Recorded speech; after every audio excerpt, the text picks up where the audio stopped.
The other thing I heard that was interesting was that there were a lot of animal sacrifice, but it was like people were going to eat. Yeah. And it was coinciding of like people are going to eat. How are you going to feed all these people with this sacrificial system around the temple? But apparently one of the great treasures of the gems of it was if you got picked, if you were like a local equivalent, it's not the right words, but pastor. Right. Do you know what I mean? And you got picked to be a part of that. Yes. That apparently that happened. Yes. Like who's going to manage this whole process? So it'd be pastors, you know, this is absurd. Pastors are all out. They're honored that they got picked to participate on that team, and they're part of these sacrifices. And apparently this time of year, apparently, this is wild. It's uncomfortable to say, but it's real. Apparently that was so happening to such a degree that there was actually a river of blood. Yeah. Running out of it. You ever heard about that? I have. Go ahead. Tell me. To back up to your first point, From the sacrificial point. Well, for the pastor that was chosen to be a part of that. So it's like a pastor from Front Street is going to Los Angeles.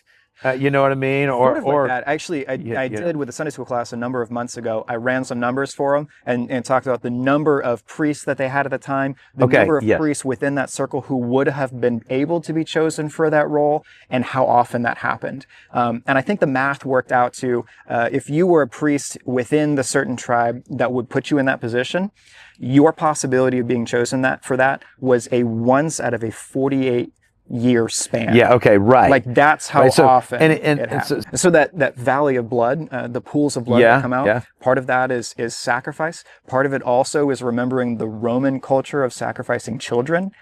That's right. Yeah. So I was hesitant to bring up sacrifice earlier because I didn't want us to trip over that because there's a lot more to all of that story. Sure. You know, when it comes to that, which is for its own video, but some of that is like it's so barbaric right now. Yes. I don't even want to talk about sacrifices. Old Testament. It seems like these are the people. This is Jesus. Well, hold on. It's a little different than that. Like it's not barbaric in the way we kind of see it. So to imagine a priest having blood on them is a little different to understand. Yes. People are going to eat. Yeah. And so they built. They those two work together.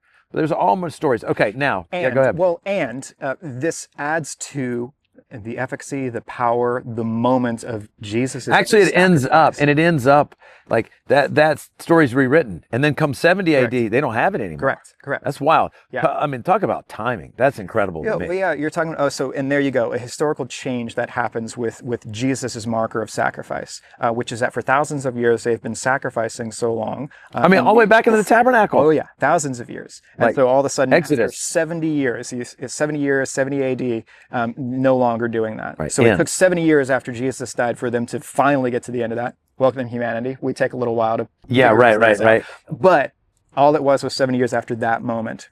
It lasted forever, and that ends basically a generation. I mean, he would have died in 27 to 30 something. Yeah, something like that. And then 40 years later. Yeah. A generation and a half. Yeah. That's over. Something that's been going on for thousands of years ends just like that. That's wild. Power of the story.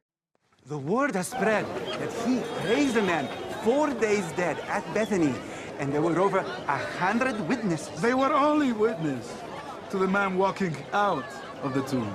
They did not see him go in, which means it could have been staged. Why would so many people have come to Shiva if the person wasn't actually dead? He has orchestrated more elaborate spectacles in the past. I was bleeding for 12 years and my faith in him healed me. That's no illusion. Who can corroborate the facts of your supposed previous condition? Are we really getting into these? And where is Jesus now? Will he show up for the feast? I doubt he would miss the Passover. Unless he has something to hide. The coward won't show his face. He is no coward. How can you call him a coward? When not a week ago he stood up to you and other leaders when you tried to stone and arrest him. We do not take blasphemy lightly. The law commands we put to death false prophets. You would have us shrink from our duty. I know what happened to me. And I know what happened to me. He's the Christ. And instead of embracing his power, you feel threatened by it. Because he will be your authority when he is king. Insolent witch! You will recant your statement. Or what? You'll stone her too? Tell us more about Jesus.